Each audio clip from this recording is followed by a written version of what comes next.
자신의 눈 주변이 이렇게 됐거나 이렇게 됐거나 이렇게 됐다면 이 영상 끝까지 시청하세요. 분명 또래보다 10년 젊으실 겁니다. 거울을 보면서 이런 고민 해보신 적 있으시죠? 왜 내 눈은 이렇게 피곤해 보이지? 나이가 들어서 눈 주변이 점점 처지는 것 같은데, 오늘은 그 고민을 해결할 수 있는 상안검 수술의 모든 것을 여러분께 쉽고 재미있게 알려드리겠습니다. 그리고 제가 이 수술에서만큼은 누구보다 자신 있는 저만의 노하우도 살짝 공개할 테니까 끝까지 시청 부탁드리겠습니다. 구독은 하셨나요? 우선 눈 처짐이 왜 생기는지부터 짚고 넘어가야겠죠. 나이가 들면서 눈이 예전 같지 않네 이런 생각이 드신 적이 있으실 텐데요. 사실 눈 처짐의 원인은 굉장히 다양합니다. 첫 번째는 큰 이유는 노화겠죠. 나이가 들면서 피부가 점점 얇아지고 탄력이 떨어지고 여러 가지 콜라겐 등등이 부족해지니까 이마랑 눈꺼풀이 점점 처지게 됩니다. 그러면서 늘어진 피부가 눈을 덮게 되고 눈도 작아 보이고 피곤해 보이는 인상을 주게 되는 거죠. 두 번째는 유전적 요인입니다. 부모님 중 한 분이라도 눈꺼풀이 처지거나 눈밑 지방이 불룩하게 튀어나오는 경향이 있으셨다면 여러분도 그 영향을 받을 가능성이 매우 큰데요. 젊은 분들인데 눈꺼풀이 처지거나 눈밑 지방이 돌출된 분들의 경우에는 유전적인 영향을 고려해 볼 수 있겠습니다. 세 번째는 근육이랑 신경의 문제입니다. 우리 눈을 들어 올리는 근육이 안검거근이라는 근육이 있는데요. 이게 노화로 인해서 약해지거나 선천적으로 약하면은 눈꺼풀이 처질 수가 있어요. 드물지만 신경 문제가 원인일 수도 있죠. 예를 들면 뇌신경에 이상이 생기면 눈을 뜨기가 어려워질 수도 있습니다. 네 번째로는 요즘 여러분들도 많이 느끼실 건데요. 스마트폰과 컴퓨터 사용이 그 이유가 되겠습니다.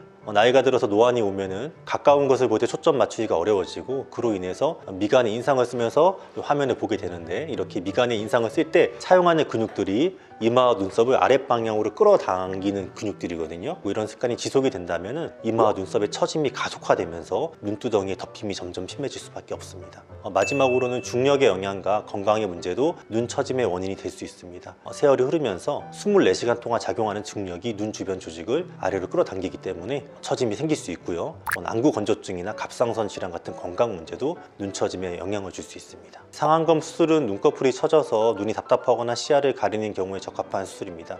나이가 들면서 피부의 탄력이 떨어지고 눈꺼풀이 처지게 되는데요. 이로 인해서 눈이 더 덮여서 작아 보이고 피곤해 보이는 인상을 주기도 합니다. 처짐이 심한 경우에는 이런 미용적 문제뿐 아니라 시력 저하, 시야 제한, 피부의 짓무름과 같은 기능적인 문제까지도 일으킬 수 있기 때문에 교정이 필요하겠습니다. 따라서 상안검 수술의 목표는 단순히 처진 피부를 제거하는 것이 아니라 환자분의 눈매를 더 밝고 선명하게 만들어 드리면서 기능적으로도 도움을 드릴 수 있도록 하는 것입니다. 제가 수술을 할 때 가장 중요하게 생각하는 건 자연스러움이고요. 수술한 티가 나지 않으면서도 젊고 생기는 눈을 만들어 드리려고 노력하고 있습니다. 주변에 상안검 수술을 하고 인상이 사나워진 분들을 한두 분 정도는 알고 계실 겁니다.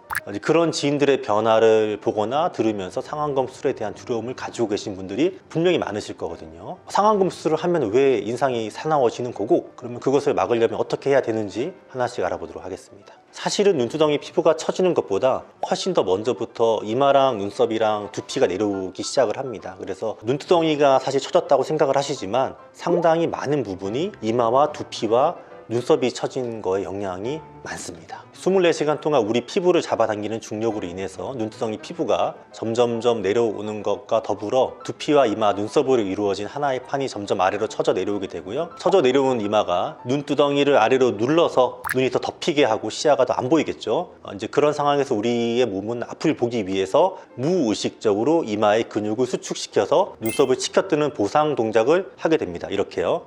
이로 인해서 이마에 깊은 가로주름이 생기게 되고 이마가 좁아지게 되죠. 이러한 이마에 처짐이 있는지 여부는 쉽게 셀프로 알아볼 수가 있는데요. 제가 한번 해보겠습니다.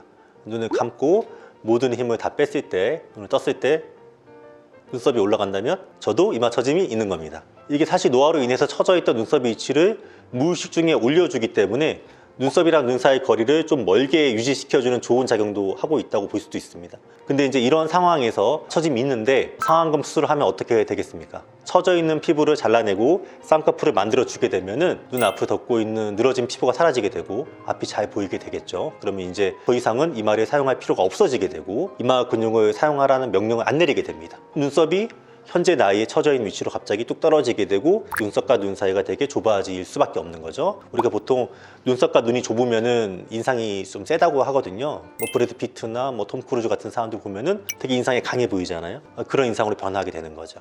이러한 원리로 해서 이제 상안검 수술을 하면은 인상이 강해질 수 있다는 것은 알았는데요. 그러면 어떻게 하면은 이러한 사나운 인상을 예방할 수 있을까요?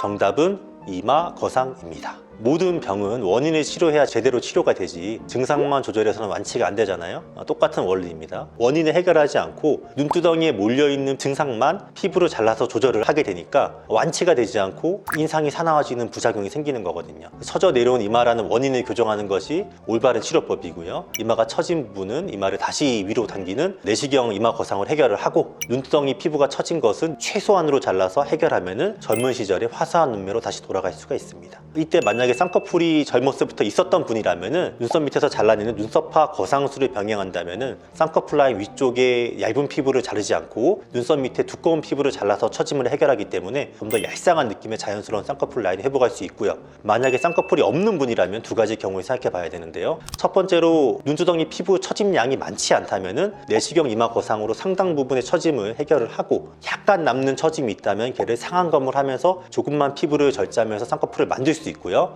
두 번째로 눈두덩이 피부 처짐 자체도 좀 있는 편이신 분들 같은 경우에는 상안검 수술을 하면서 피부 절제량이 많아질 수밖에 없거든요. 이런 경우에는 사나운 쌍꺼풀이 될 수 있기 때문에 눈썹 파 거상을 통해서 피부 처짐을 잘라내고, 쌍꺼풀은 매몰법을 사용해서 간단하게 찝어만 주는 것이 자연스럽고 좋은 결과를 얻을 수가 있겠습니다. 이 모든 과정에서 성형외과 전문의의 꼼꼼하고 세밀한 봉합은 기본이겠죠.